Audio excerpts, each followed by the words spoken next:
మహిమోన్నతుడు మహాగణుడైన యేసుక్రీస్తు నామమున మీ అందరికీ శుభోదయం. పరలోక కుటుంబ పరిచర్య మందిర నిర్మాణం కొరకు ప్రార్థన చేయవలసిందిగా కోరుకుంటున్నాను. నేటి యొక్క వాగ్దానము కీర్తన 91:15. అతను నాకు మొరపెట్టగా నేను అతనికి ఉత్తరమిచ్చేదను. ప్రియ సహోదరి సహోదరులారా, దేవుని యొక్క వాక్యము ఎంతో ప్రోత్సాహకరంగా తెలియజేయబడుతుంది. అతను నాకు మొరపెట్టగా నేను అతనికి ఉత్తరమిచ్చేదను. ఈ లోకములో అడగడము చాలా సులువే, కానీ ఎవరు అడుగుతాం అన్నదే సమస్య. అందరినీ అడగలేం, అడిగిన ప్రతి వారు ఇవ్వలేరు. కాబట్టి చాలాసార్లు సందేహపడుతుంటాం అడగడానికి. మనకున్న ఆర్థికమైన అవస్థ అవ్వచ్చు, ఆరోగ్య పరిస్థితి అవ్వచ్చు, లేదా మన బాధలు పంచుకుంటే ఎవరైనా ఆదరిస్తారా, ధైర్యపరుస్తారా, సలహాలు ఇస్తారా, ఏ విషయమైనా అడగాలనుకుంటాం. కానీ ఎవరికి చెప్తే అది మనకు ఏ విధముగా వస్తుందో తెలియని పరిస్థితి నాన్న. లేదా కొన్నిసార్లు మనకు రహస్య పరిస్థితి మనకు చెప్పినప్పుడు అవతల వారు అనేక మంది ప్రచారం చేస్తానికి ఆందోళన మనకు కలగచ్చు.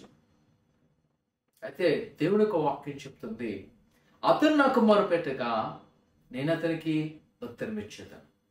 ప్రియకుమార కుమార్తె, ఒకవేళ నువ్వు నిస్సందేహ స్థితిలో ఉన్నప్పుడు, అర్థము కానిగా పరిస్థితులు ఉన్నట్లయితే, ఇదిగో నీ కొరకు ఒక గొప్ప అవకాశము.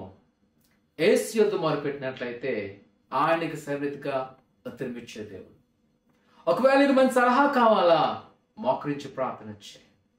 మంచి ఆలోచన కావాలా, నీకున్న ఎంపికల్లో సరైన ఎంపిక గురించి నువ్వు యోచన కలిగి ఉన్నావా, ఏదైనప్పటికీ నా కుమార్ నా కుమార్తె, ప్రభువైన యేసుక్రీస్తు సన్నిధి చాలా శ్రేష్టమైనది.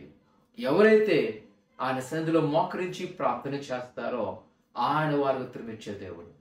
ఈ ఉదయకాల సమయంలో దేని గురించి ఆలోచన చేయకుండా ప్రభు సన్నిధిలో మోకరించి ప్రార్థన చేయి. ఆయన పట్ల గొప్ప కార్యం చేయబోతున్నాడు. ప్రార్థన చేసుకుందాం. పరిశుద్ధుడా దేవానికి ఉన్నాడు. నీ బిడ్డ ప్రతి వారిని మీరు జ్ఞాపకం చేసుకొని దీవించని ఆశించండి. మీరు ఫలింప చేయబడుతున్న దేవానికి ఉన్నారు. నీ హస్తాల భద్రపరుస్తూ అయినా ప్రతి వారుకున్న ప్రతి కొదులు ఏస్తున్నామని తీసివేస్తున్నాయినా నీ హస్తాల భద్రపరచండి. అయినా ఎవరు ఏదైతే అడుగుతున్నారో వారి కోరికలు మీరు సిద్ధింప చేయబడుతున్న దేవానికి ఉన్నారు. మీరు ఫలింప చేయబడుతున్న దేవానికి ఉన్నారు. నీ అభివృద్ధి బాటలో ప్రతి వారిని మీరు నేను మొరుపెడుతుండగా వారికి ఉత్తరం దయచేయమని, సమాధానం దయచేయమని ఏస్తున్నాం తండ్రి. ఆమేన్. ఆయన అడగండి, తప్పనిసరిగా మీకు సమాధానం ఇచ్చిన కాక. ఆమేన్.